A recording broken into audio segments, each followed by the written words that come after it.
What I'd like to do is to talk about the deep historical roots of today's geopolitics, and I'll get to complexity science in a minute. Here is, I'm sure, a very familiar map of the world coming from Nicholas Spickman, but channeling partly Mahon and Mackinder. So what we see here is the quite typical division of Eurasia and the rest of the world into the heartland, the rimland, offshore islands, and continents. So here's a somewhat different view, focusing only on Eurasia, that I will be focusing on today in my talk. And for the story that I'm about to tell you, the important geographical features are, first and foremost, the arid belt running through Afro-Eurasia from Sahara to Gobi Desert in East Asia. Now, what if you look into the 3,000 years from 1500 BC to 1500 CE, so just ending on the brink of the modern era? During these 3 millennia, there was almost about 100 of mega empires, which I define as territorial states controlling 1 million or more square kilometers. And the centers of these empires are all mapped here on this graph. And the colors indicate, roughly speaking, their antiquity. So what we see here is that we see a very uneven distribution of such mega empires. First and foremost, we see the huge bunch of them in East Asia, right on the border between the Eurasian steppe and China. Another one is in the area of Iran and Mesopotamia.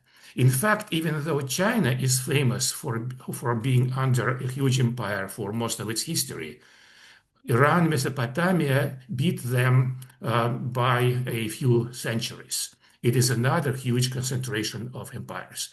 Then we see some empires in East Europe. East Europe is a latecomer to this feast because agriculture spread there only about by middle of the first millennium CE, Common Era, whereas everywhere else it was much more ancient. But there is a very strong pattern here, and it actually expands into Africa, as you can see, that there is a high probability of a large mega empire to arise specifically at the interface between the arid zone and the agricultural zone. It's not a perfect correlation. You can see the Khmer, for example, are way down there, and the Frankish Empire way out in the Western Europe. So, but about over 90% of mega empires actually arose on steppe frontiers. And interesting enough, if we include the New World, Inca Empire also was on the steppe frontier, but we can talk about that later or in questions. All right. So from this point of view, the heartland is really this arid belt running through Afro-Eurasia, but not every steppe or desert is equal. So specifically, the Eurasian steppe is much more important in generating large historical empires, because it was where the horses were domesticated and where people learned to ride them in battle and in war.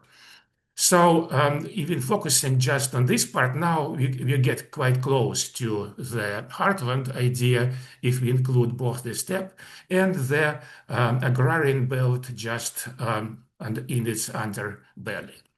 All right, so this is the spatial view, all right? Let's look at the temporal view.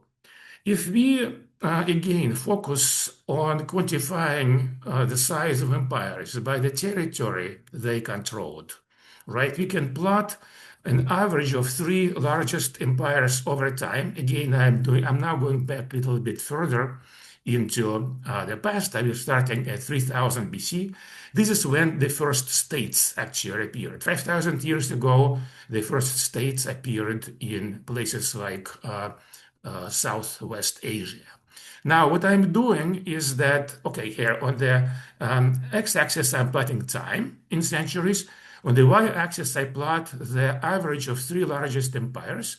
And notice this is a logarithmic scale.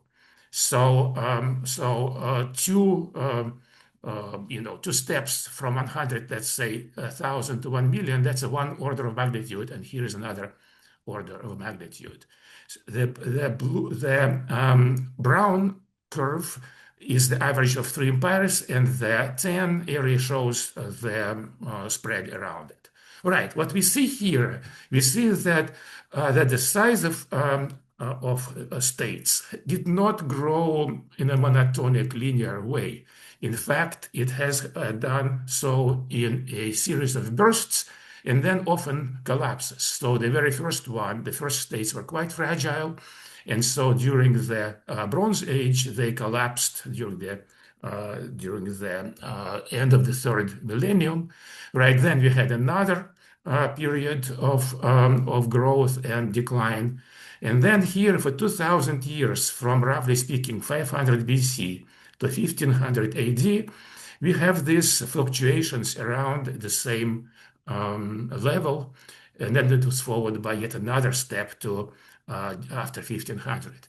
All right, so as you can guess, the causal agent in increasing the scale of those historical empires, as I will claim in my talk, was advances in military technology. First, the bronze weapons and armor, then chariots and compound bows, then spread of iron weapons and cavalry, and finally gunpowder and ships, sailing ships. So each of those major innovations caused a whole slew of other developments in other military technologies. And also it has resulted in many other developments in social technologies, such as institutions. And as a result of that, we see this step-like pattern in the increase of the size of scale of states. Keep in mind that an empire of 3 million square kilometers, it is a very difficult thing to administer and to keep unified. It takes a lot of technologies, both military and social technologies and economic technologies and many other things. So the evolution of human societies during the Holocene, right, the last 10,000 years, was actually a series of these upsweeps and then stagnations or even declines. All right, so what I'm going to do in my talk is I'm going to give you an explanation for this pattern, and then I'll relate it at the end to the implications for modern geopolitics. But the first thing I want to say that this is, I and my colleagues are participating in a new field of science, which we'll call cliodynamics. So Clio is, of course, the Greek muse of history, who is depicted here. She has thrown away her usual attributes, and now she is operating a computer. So Clio stands for historical. And dynamics is the science of change. It's both the science of describing how things change, but more importantly, it's the study of forces that result in change. Our second patron deity on the right is Seshat. She was the goddess of writing, scribing, and data keeping in ancient Egypt. And I will get, when I start talking about data, I'll get to her. So what does cliodynamics do? Cliodynamics is really an application of complexity science to questions of history and macro history and macro sociology.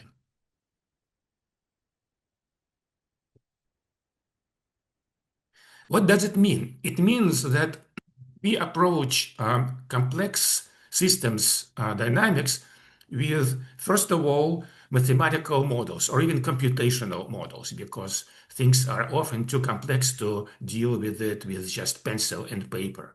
So the first key step is translating any kind of verbal theories that people have proposed into mathematical or computational models. This is important because when we deal with dynamics, we have to deal with the possibility of nonlinear feedbacks.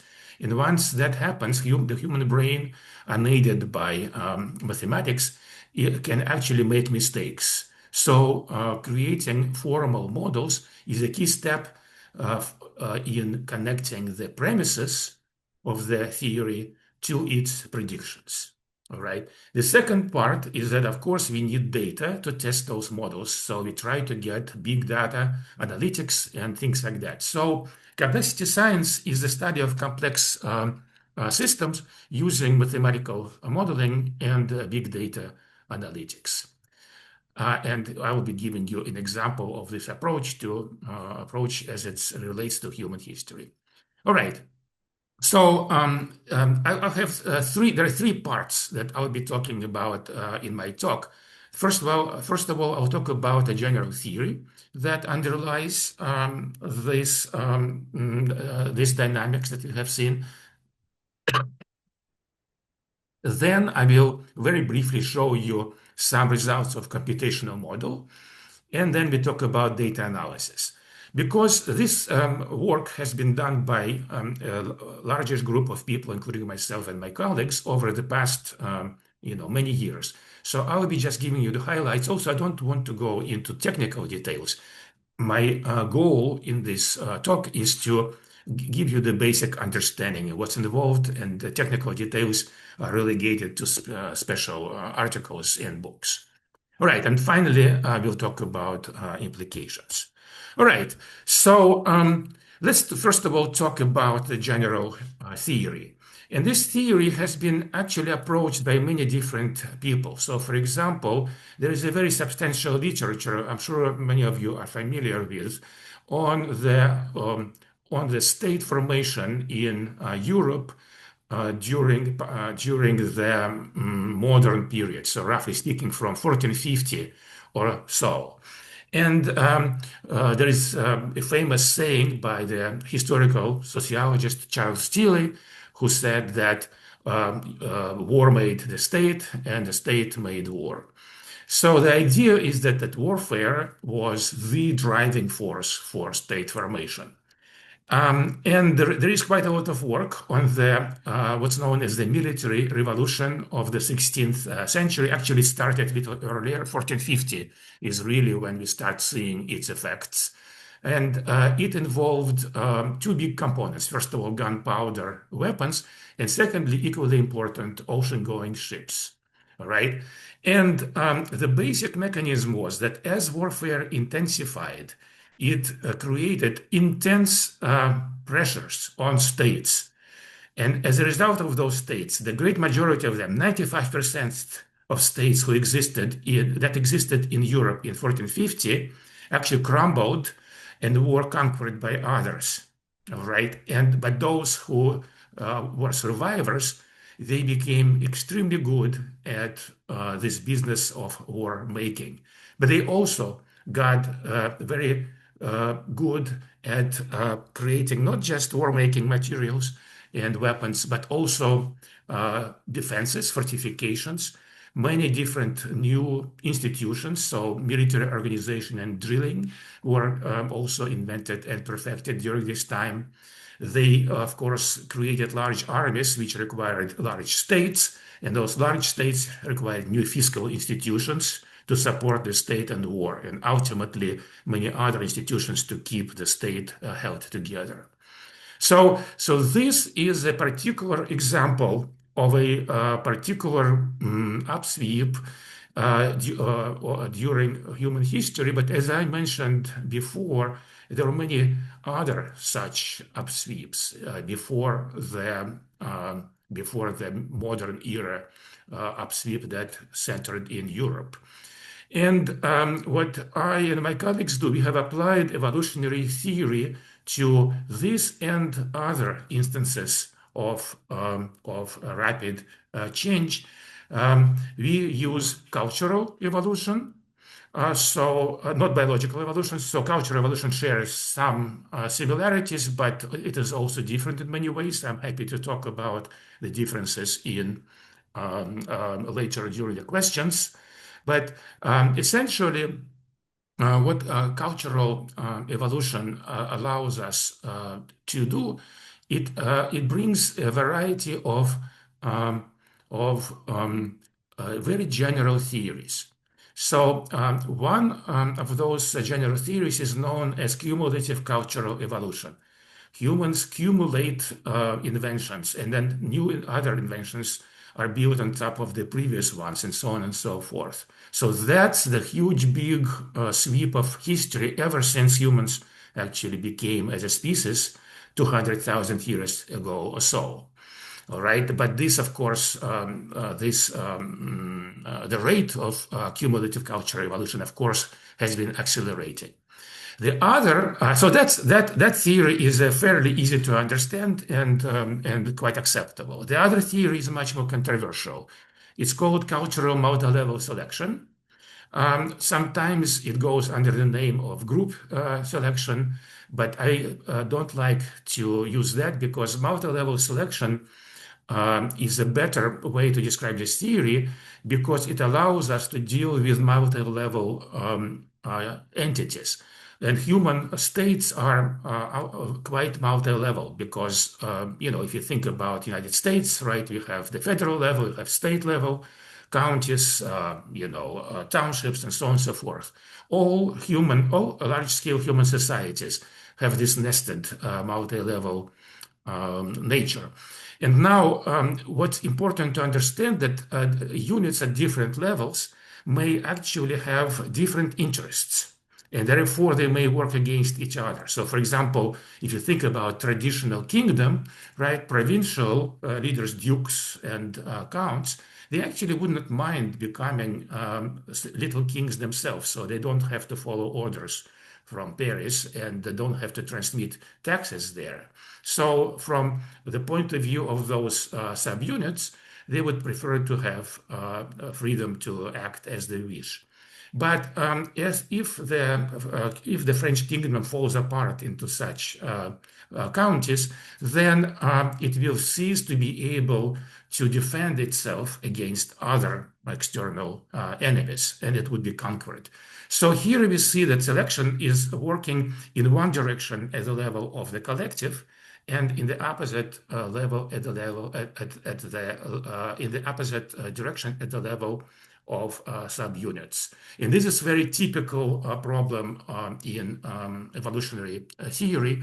And so this is just an example. Many of you may have encountered things like the prisoner's dilemma, public goods games, and so on and so forth. So here we are talking about the same type of problems, but now we are dealing with them at the largest and the highest levels of human organization.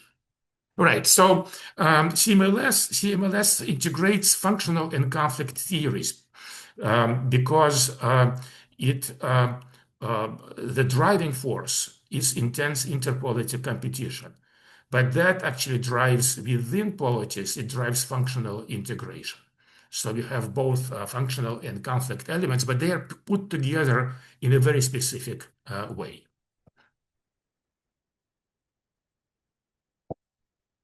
Now, interpolitical competition does not have to take the form of warfare. In fact, during the Pleistocene, the period preceding the last 10,000 years, we believe that interpolitical competition between groups was more like us versus the environment. But once the agriculture has been adopted and populations densities have increased, the conflicts inevitably were generated between different polities, and that led to fairly incessant warfare. optimistic person. I think that humans will eventually evolve beyond it, where we will compete in non-lethal ways. But the reality of the situation is that for the last 10,000 years, it was warfare that was the major driver of cultural macroevolution. All right. And the other thing, remember I mentioned the cumulative culture evolution. That's also important because technological evolution drives up the intensity of warfare and therefore the intensity of interpolity competition. So the military revolution of the 16th century, which I mentioned a minute ago, right? It wasn't only the last complete one. In fact, we may be living through another one, as you know, as seems to be clear over the past couple of years. But even before the military revolution of the 16th century, there was a series of other revolutions.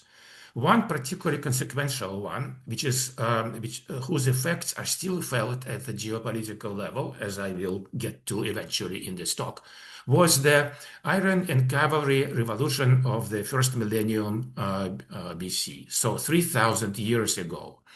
Right, so we often think about horses as a shock weapon, armored knights riding at each other in battle. But in many ways, the horse effect was much more important in other ways. First of all, it was logistics and supply, scouting, and essentially increasing the mobility of troops. So increasing the mobility of troops was the key element that horses did. Some other animals, like camels, for example, in the hot part of the desert belt, they played similar role. And in South America, llamas played also similar role. Of course, llamas are not quite as powerful as a horse, but still they were extremely important in logistics and supply. Which is probably why the only mega empire outside of Afro-Eurasia was actually in Peru. Anyway, so the cavalry revolution, which put together three elements. It happened right around 1000 BCE, plus minus 50 years. We can trace it because suddenly we see a whole huge number of these bronze bits appearing first of all, in the Pontic-Caspian steppe, and then just in the areas just south of it, like Iran, for example. This one is here. This was the key technology that enabled horse riding. Because if any of you have ridden horses, you know they're big animals and they have their own minds. And so if you want to, direct them where to go, you have to use something like that bronze bit, something more modern looking. So that was the first element. The second element was that iron has now made possible arrowheads, which had greater penetrating power than, let's say, bone or stone arrowheads. And bronze arrowheads would be just too expensive because bronze is kind of rare. And finally, powerful compound bows, those were already around. You can see it's depicted here in the Scythian archer stringing his bow. So compound bows have been actually around for about 1,000 years before this moment, but now people living in Pontic-Caspian steppes, so today's southern Ukraine and Russia, eastern Ukraine and southern Russia, they put these three technologies together in really weapon of mass destruction. As a result of that, their horse archers from the steppe spread from the steppe into the belt of old civilizations, starting with Scythians, but also some other groups like the Xunnu in China, and so on and so forth. And very quickly that resulted in the rise of mega empires, such as the Persian Empire, the Qin Empire in China, and so on and so forth. All right. So, by the way, keep in mind that that horse riding was only one of the innovations that came from Inner Asia, right? Another one was chariots. Chariots were also invented by the steppe people. Mounted archery, as I mentioned already, stirrups. Stirrups were probably invented in either Eastern Mongolia or Manchuria, but they spread through steppe again. So the steppe was either the site of innovation or it was the major conduit of such military inventions. And others are saber, the very powerful Mongol bow, and so on and so forth. So, so this is why many historians talk about the centrality of Central Asia. For these 3,000 years, between 1500 and BC and 1500 CE, the steppe was the major engine of both military innovations and also major source of pressure, military pressure on the old empires. So here's, for example, a map showing the origin and spread of chariots, very similar to what happened to the spread of horse riding later on. All right, so this is the theory, but of course, if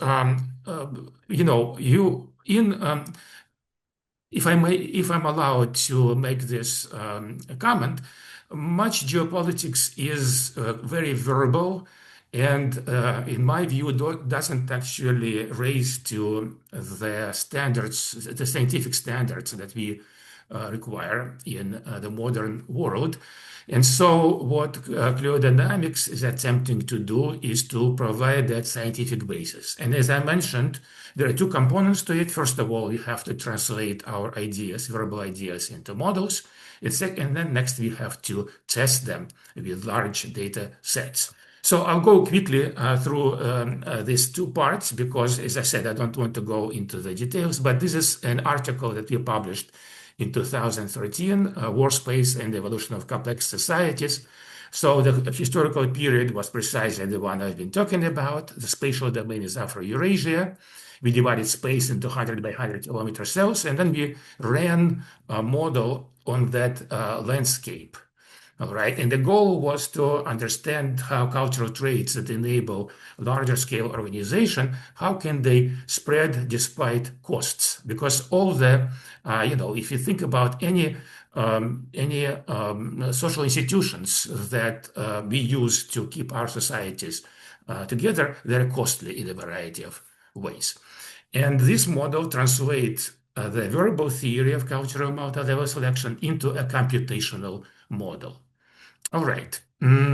So warfare is the main thing. And so we have two broad factors. Technology, first of all, the productive technology, agriculture. This is a exogenous component in the model, so it just spreads. And then military technologies, which is also an exogenous component. They get invented inside Inner Asia, and then they spread, they diffuse out. And as they diffuse out, they intensify military competition between cells in our simulation. Additionally, we had geography effect, terrain, including the mountainous and flat areas and things like that, and also sea-based travel. All right, so again, not to get into the gory details, the basic conceptual core of the model is that we have spread of military technologies, which is like a heart inside the Inner Asia pumps out these technologies and they spread out. As they get to different, more distant regions of Eurasia, they intensify warfare. And intensification of warfare creates the selection regime, which favors evolution of ultrasocial traits, because only large scales can survive, and large scales need those ultrasocial traits. And as a result of that, we see the rise of large-scale societies. Here you see the basic landscape. So in the upper left corner, This is the agriculture. Actually, it does spread, for example, to Eastern Europe. Unfortunately, you cannot see the color that didn't come through, but it starts in the usual place, and then it spreads more to other regions. All right. Secondly, we have ruggedness landscape here. And thirdly, we have the military technology, which spreads from this wide area. This is the steppe. This is the Great Eurasian steppe, all right, into the rest. And so it's actually a very simple model. If you put just those three factors together, you can simulate quite well the actual distribution and spread of states. So here, for example, we are looking at 3 millennia. So the top panel is the first millennium from 1500 BC to 500 BC. All right. Then we look at the next millennium and then the last millennium at the bottom. On the left-hand side, we have the actual data. So here, this is data was created in the following way. We have series of maps here for every century. So there are 10 centuries in the first millennium. For every century, we see whether a cell in the landscape falls within a large state, 100,000 square kilometers or more. And if it does, then we accumulate that. So red areas are those which were in states in macro states throughout the millennium, 10 times. Yellow is maybe 5 centuries out of millennium, and green never.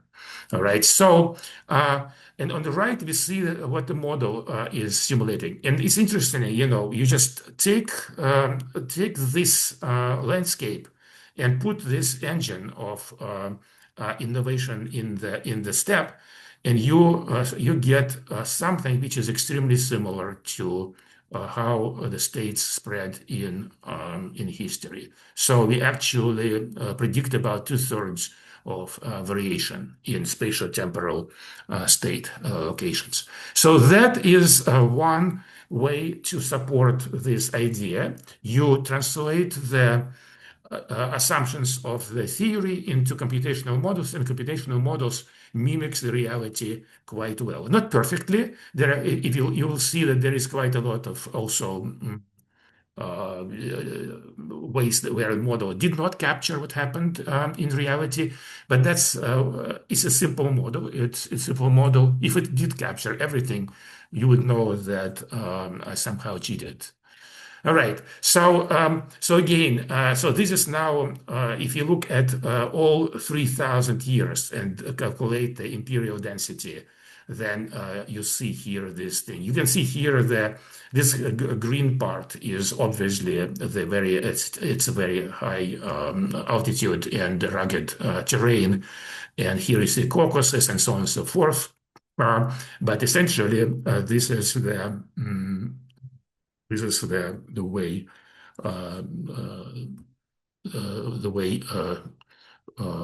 it is a way to depict the evolution of states in Afro-Eurasia over those 3,000 years.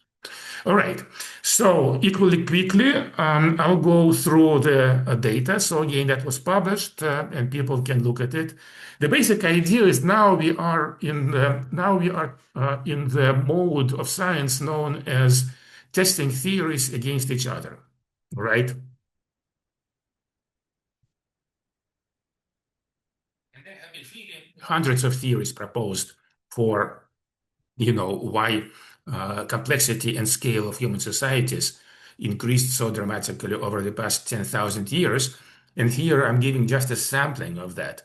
And we can classify them by, first of all, what they are trying to predict.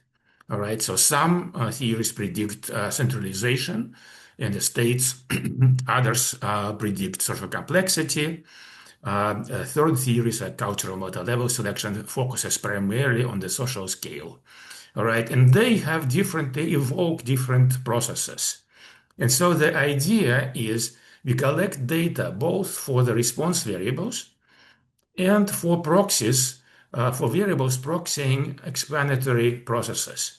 And then we do one giant data analysis and see which of those proposed um, factors actually give us the best predictability. So we are testing theories by forcing them to predict data, and uh, uh, we only deal with those theories that are known to us, have been proposed. So this is, as always in science, we don't get a final answer because who knows, maybe next year somebody will propose another theory that will even better make predictions about the data. But certainly we can make progress by rejecting theories that are much worse at predicting data than others. And here we used the Seshat Global History Databank. This was a huge undertaking that started in 2011. Remember, Seshat is the Egyptian deity of scribing. So the idea was to build a web of facts about past societies connected along spatial, temporal, and conceptual dimensions. Temporal dimension is very important because that allows us to approach causality much closer than when you don't have a temporal dimension. And so we survey both the diversity and also want to identify general patterns. But the main goal was to test and reject theories of social cultural evolution. And very briefly, the way we did it, we started with a sample. We divided the world into 10 regions like North America, Africa, Europe, Southwest Asia, and so on and so forth. And then we selected 3 points within. One of them is the early rise of centralized societies like chiefdoms and states. Another one is late, and the one in between. So we have 30, we started with 30 of these locations, and for each of them, we drill back in time. So here's, for example, for Egypt, we construct data for all those polities, which include both kingdoms and chiefdoms, and sometimes even just agricultural periods. All right. So this is the end result. We have tested 17 different proxies, which can be grouped into 5 general theories. So green indicates agriculture, different 2 aspects of agriculture. Blue is different types of functionalist theories. Here you have another scale-based theories, scalar stress and territorial expansion. The orange is internal conflict, so Marxian types of theories. Yellow is religion, and red is warfare. And we look at 3 different responses. Those are essentially the scale. So think about scale as log transformed population number of a polity, population of a polity. Hierarchy is a number of vertical levels. Remember, federal level, state, county, township. And governance quantifies the sophistication of governance institutions. It's essentially all those 3 response variables gave us very similar answers. It's the first one, it's agriculture.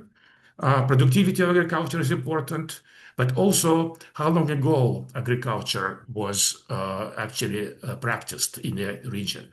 Right, so that is not terribly surprising. But the great majority of current theories, they assume that agriculture is a necessary component. But what is more surprising is that warfare, especially the military revolutions, such as introduction of iron cavalry and a more general measure of military technology, those are also extremely important. So it's these 2 factors together that explain the data the best. And of course, the red factors are the ones which are suggested by the cultural multi-level selection. All right. Okay, so I'll skip this because these are just some of the technical details. Happy to come back to it later on.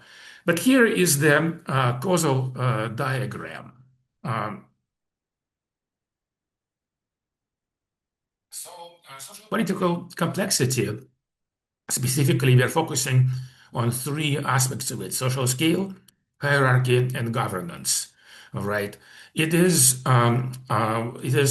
heavily influenced by things like introduction of iron and cavalry, and more generally, other types of military technologies. I can talk about that if people are interested in this part. I can unpack it later. All right. Additionally, transition to agriculture is important. The longer you had agriculture, the more likely you're to develop complexity. But you are not guaranteed. There are many regions in the world which transitioned to agriculture and never developed complex societies. So you really need that other component. You really need the military technologies.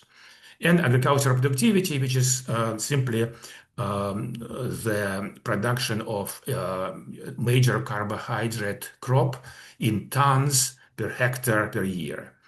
Notice most of the time we have arrows running in one directions, but here, because we have the time resolved data, we can actually resolve mutual causality. It turns out that governance specifically has a pretty strong effect on increasing agricultural productivity, and agricultural productivity has a strong effect on increasing all three components of this thing. So we can do a variety of tests. Here is, for example, we are looking at social scale, again, looking at three largest empires. And here is the introduction of iron and cavalry together. And what we can see is that previous kick was kind of petered out by the second millennium BC. Then we have another kick, and then again, gradually equilibrates. So this is data, and the predicted model is simply the estimated regression model from the big analysis. It gives us something very similar. All right, so just remember that here we are looking, we look at this period and that period. So this graph refers to the Bronze and Iron Cavalry periods of societies. So geographically, what happened? Why do I keep saying Iron and Cavalry? Is because statistically we cannot distinguish between those two things. They just happen to be correlated. Even though cavalry was invented about here, and iron metallurgy was invented simultaneously in the Caucasus and North India, they very quickly started spreading together. And as a result, with the statistical approach, we cannot readily distinguish those effects. And so what happened next, if we look at the map of large empires, you can see that we now see all that imperial belt, which is right under the steppe, and of course influenced by it, by the spread of steppe horse riders. Now we can actually get a little bit closer to try to distinguish between iron and cavalry. So if we look at Eastern Eurasia, Southern Eurasia, Central Eurasia, and Western Eurasia, right? So we can actually we have a pretty good idea about the timing. So iron metallurgy spread in that particular, in those centuries, and the cavalry spread in those centuries. And the first big empire, 3 million square kilometers or more, appeared at this particular point in time. So what you see here is that there is actually a pretty tight connection between cavalry and empire. So 400 years, 300, 300, 400. So 3 or 4 centuries are necessary for evolution to work its ways. Whereas the connection between iron metallurgy and empire is much weaker. So, for example, here it was 1100 years before the first mega empire appeared. But I'm not saying that iron was unimportant. Iron definitely was also important. So it's best way to think about both the effects of horse riding and iron working together. All right, so just now let's talk a little bit about implications. So first of all, um, after 1500, now we have a very different story. Now we have gunpowder and ships. All right, and some historians like Victor Lieberman, for example, who is a historian of Southeast Asia and actually a very broad thinker, he proposed that Europeans played the role of white inner Asians. All right, so there's quite a lot of similarities. Europeans rode ships instead of horses, and they shot guns instead of bows, instead of arrows. The Eurasian nomads had continental reach, but this was a pretty huge continent, right? Europeans, of course, had a global reach. But otherwise, it was preponderance of military power, especially over other societies, especially on the first encounter. When Scythians spread into Middle East, they just created a huge amount of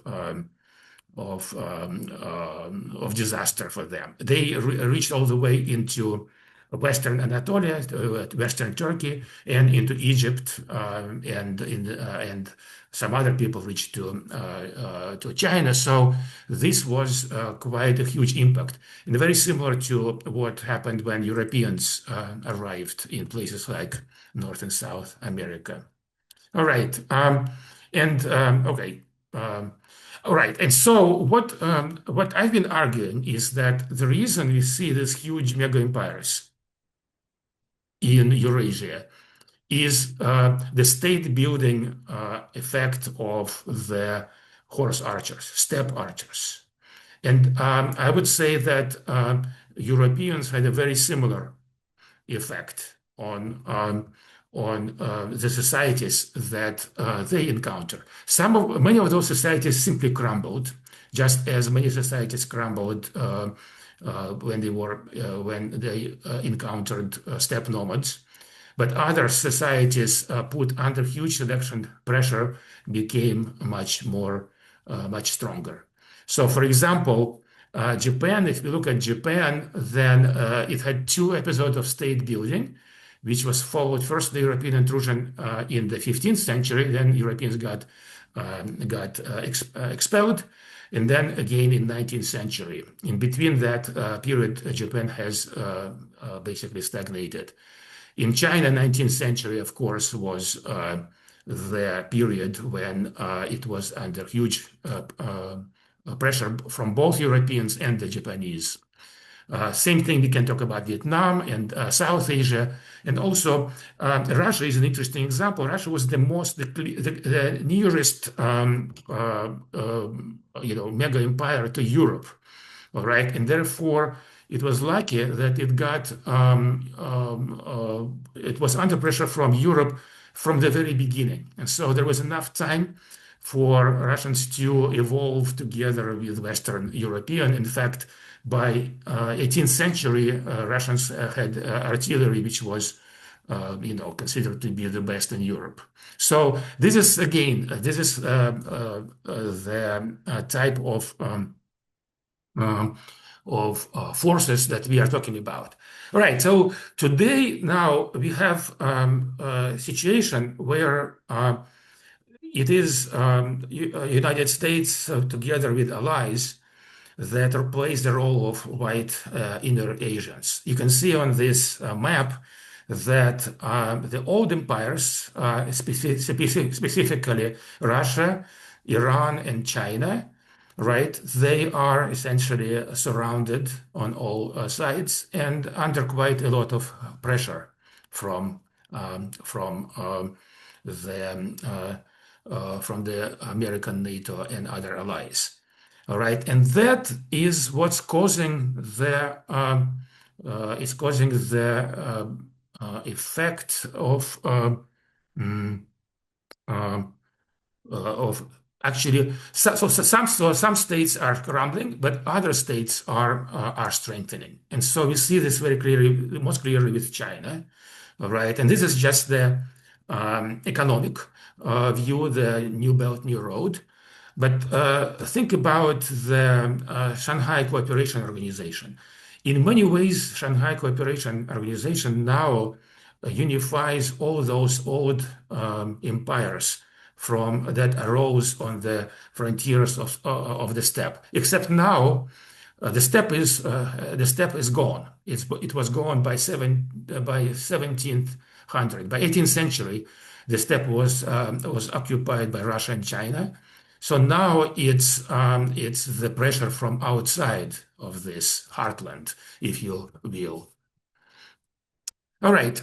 So here's if you're interested, here all of those details are in my book, The Great Holocene Transformation. But keep in mind it's an academic book. It has a lot of equations and data analysis and things like that.